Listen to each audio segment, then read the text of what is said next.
अस्सलाम वालेकुम, मैं हूं इमरान आज़म और आप देख रहे हैं मेरा यूट्यूब चैनल इमरान आज़म व्यूज़। नाज़रीन, आज जो पाकिस्तान की अदालतें हैं वो बड़ी ही गर्म रहीं और सुप्रीम कोर्ट का जो रेगुलर बेंच है उसमें भी केसेस की समाअत हुई, फिर आइनी बेंच में भी समाअत हुई और फिर अडयाला जेल में भी तोशाखाना 2 केस में बड़ी ही अहम समाअत हुई। इन तमाम समातों का अहवाल आपके सामने रखेंगे, लेकिन उससे पहले आपसे गुजारिश कि अगर आप मेरे चैनल पर नए हैं तो मेरे चैनल इमरान आज़म व्यूज़ को सब्सक्राइब कीजिए और बेल आइकन दबाइए। अगर वीडियो आपको पसंद आए तो इसे लाइक और शेयर ज़रूर कीजिएगा। अब आते हैं स्ट्रेट फॉरवर्ड आज के जो केसेस हैं उन पर। आज सुप्रीम कोर्ट के रेगुलर बेंच में केस की समाअत हुई और उस केस में जो जस्टिस मंसूर अली शाह की सरबराही में 3 रुकनी बेंच था उसमें मंसूर अली शाह ने आज अपना आप दिखाया और रेगुलर जो बेंच के जजेस हैं उन्होंने भी वो खुलकर सामने आए और बिटवीन द लाइन्स उन्होंने जो आइनी बेंच है उसके हवाले से भी अहम बातें की हैं। इसमें आज जो वो रेगुलर बेंच में जो केस की समाअत हुई वो आपके सामने रख देता हूं कि सुप्रीम कोर्ट के रेगुलर बेंच ने आदिल बज़ई को डी सीट करने का फैसला कलअदम करार दे दिया। ये इलेक्शन कमीशन का फैसला था जिसे आज कलअदम करार दिया गया है। आदिल बज़ई कौन है? आदिल बज़ई ये बलूचिस्तान से रुकने असम्बली बने थे, आज़ाद ये इलेक्शन जीते थे, NA 262 कोयटा की सीट से ये जीते थे।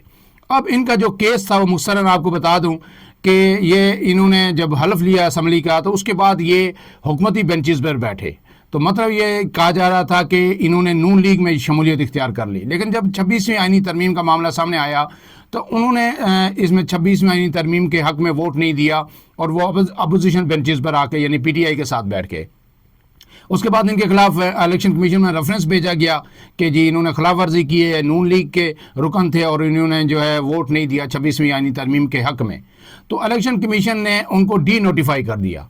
उसके बाद वो अदालतों में गए, लोअर कोर्ट्स में भी केस लड़ते रहे, फिर हाई कोर्ट में आए और फिर उसके बाद जो है वो सुप्रीम कोर्ट में अपनी पिटीशन लेके पहुंचे कि ये मुझे गलत तरीके से नायल किया गया या डी सीट किया गया क्योंकि मैंने तो शमूलियत इख्तियार ही नहीं की थी। और उन्होंने ये मौक़िफ़ इख्तियार किया था कि जी मुझे तो पता ही नहीं था कि जो ये हुकूमती बेंच है, मैं तो इधर बैठा रहा काफ़ी दिन, काफ़ी अरसा, लेकिन मुझे जहाँ सीट मिली मैं वहाँ पे बैठ गया और मैंने जो एफिडेविट दिया, जो हल्फनामा कि मैं जी नून लीग में शमूलियत इख्तियार कर रहा हूँ, अहम बात उसमें उन्होंने ये की कि इस पे मेरे दस्तखत भी जाली हैं और मेरे अंगूठों के जो निशान भी जाली हैं। मैंने ऐसा कोई एफिडेविट या हल्फनामा नहीं दिया कि मैं नून लीग में शामिल हो रहा हूँ आज़ाद हैसियत में जीतने के बाद।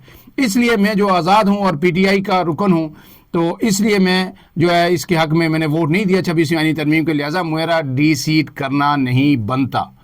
तो इस पे जो इलेक्शन कमीशन ने उनकी जो उज़र है उसको कबूल करने से इनकार किया और उन्हें डी सीट कर दिया। लेकिन फिर मामला सुप्रीम कोर्ट में आया। सुप्रीम कोर्ट ने फिर जो है गुज़श्ता जो हेयरिंग थी उस पे उन्होंने ये फैसला मुअत्तल किया था और फिर नोटिस जारी किए थे। तो आज जो उसकी नोटिस के बाद जो समाअत हुई तो उसमें इलेक्शन कमीशन का फैसला सुप्रीम कोर्ट के रेगुलर बेंच ने कलअदम करार दे दिया। ये था मुख्तसर अहवाल। अब मैं इसकी आज की समाअत का अहवाल आपके सामने रख देता हूँ। जस्टिस मंसूर अली शाह की सरबराही में 3 रुकनी रेगुलर बेंच ने आदिल बज़ई की अपील मंजूर करते हुए इलेक्शन कमीशन का फैसला कलअदम करार दे दिया। रेगुलर बेंच ने कहा कि तफसीली फैसला बाद में जारी किया जाएगा। दौरान समाअत जस्टिस आयशा मलिक ने सवाल किया कि आदिल बज़ई केस में हक़ाइक़ जांचने के लिए कमीशन ने यानी इलेक्शन कमीशन ने इंक्वायरी में क्या किया और किस तरह की उन्हें इंक्वायरी की। जस्टिस अकील अब्बासी जो थे उन्होंने बड़े एक अहम रिमार्क्स दिए। उन्होंने ये कहा कि बस बड़े साहब का ख़त आ गया तो बंदे को डी सीट कर दो, तो ये नहीं हो सकता था कि ऐसा न हो। यानी उन्होंने ये कहा कि बाहर से मदाखलत हुई, किसी का हुक्म आया। इलेक्शन कमीशन की गैर जानिबदारी पे बड़े सवालात आज सुप्रीम कोर्ट के रेगुलर बेंच ने उठाए और कई और बड़ी उसकी सरजनिश भी की है इलेक्शन कमीशन की। जस्टिस मंसूर अली शाह ने कहा कि एक हल्के के अवाम को डिसफ्रेंचाइज करने का पैमाना तो सख्त होना चाहिए, यानी इसमें मेरिट सख्त होना चाहिए, इंक्वायरी होनी चाहिए और जब आपको ये तसल्ली हो जाए कि किसी ने जुर्म किया है तो फिर इस पर आपको फैसला सुनाना चाहिए। और आदिल बज़ई के वकील सदा तैमूर ने दलाइल में कहा कि एक दिन मामला इलेक्शन कमीशन पहुंचा, अगले दिन कार्रवाई शुरू कर दी गई। हमने कहा जो नून लीग से वाबस्तगी का बयान हल्फी बताया जा रहा है वो तो हमें बता दें, लेकिन वो हमें नहीं दिया गया। जस्टिस मंसूर अली शाह ने कहा कि नेशनल असम्बली में हल्फ लेने की तस्वीर तो है लेकिन वाज़ेह नहीं हो रहा कि दस्तखत किस पर किए जा रहे हैं। जस्टिस मंसूर अली शाह ने इस्तफसार किया कि क्या यहाँ एडिशनल अटारनी जनरल हैं। Additional advocate general Khyber Pakhtunkhwa ने बताया कि एडिशनल अटारनी जनरल इस वक्त आइनी बेंच में हैं। यहाँ से बड़े दिलचस्प जो रिमार्क्स वो शुरू होते हैं। तो जस्टिस मंसूर अली शाह ने रिमार्क्स ये कि किसी को इधर भी भिजवा दिया करें, یعنی وہ کہہ رہے تھے کہ آج کل تو سب کچھ جو ہے آئینی بینچ کے پاس ہے، جو حکومتی اہلکار ہیں، جو لوگ آتے ہیں وہ بھی ادھر جاتے ہیں، اور عدلیہ کا جو عملہ ہے وہ بھی ادھر ہی بھاگ دوڑ کر رہا ہے، تو ہمیں تو ایک جو ہے عضو معطل بنا کے رکھتی ہے، تو کسی کو ادھر بھی بھیج دیا کریں۔ اس پہ جسٹس عائشہ ملک نے کہا کہ اگر کوئی فالتو لا افسران ہیں تو انہیں ادھر بھجوا دیا کریں۔ انہوں نے ان کی بات کو سیکنڈ کیا کہ اگر فالتو ہیں تو انہیں بھجوا دیا کریں، باقی آپ بے شک ادھر جایا کریں۔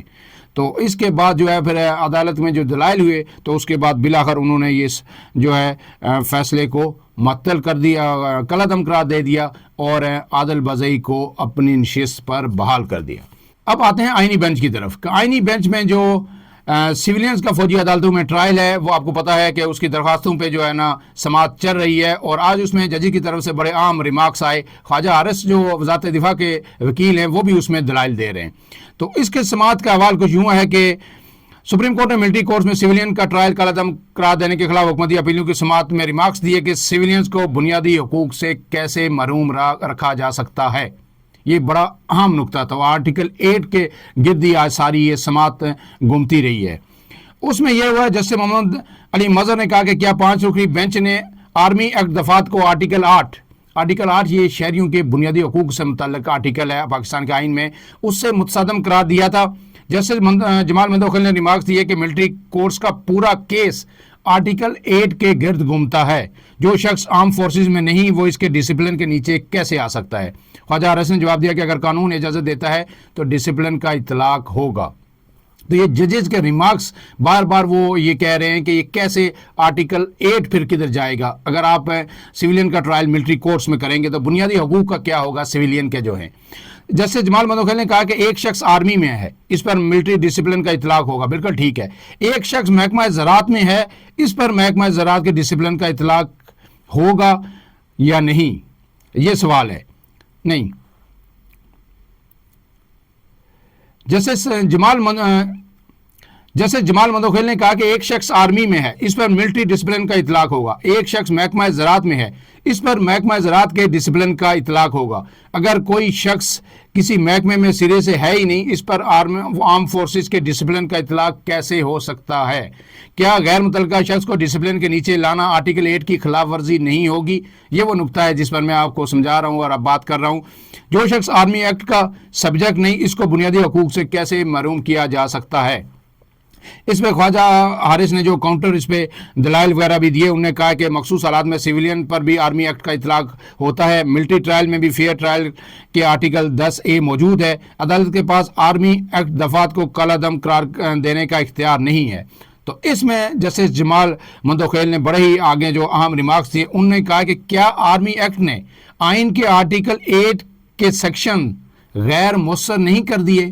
کہ جب آرمی ایکٹ آ گیا تو پھر جو آرٹیکل 8 ہے، جو بنیادی انسانی حقوق سے متعلق ہے، شہریوں کی آزادیوں سے متعلق ہے، اس کا کیا ہوگا؟ پھر تو اس کی ضرورت ہی نہیں پڑی، پھر تو وہ غیر مؤثر ہو گیا۔ یعنی اب وہ نہ بھی ہو آئین میں تو پھر بات نہیں ہے۔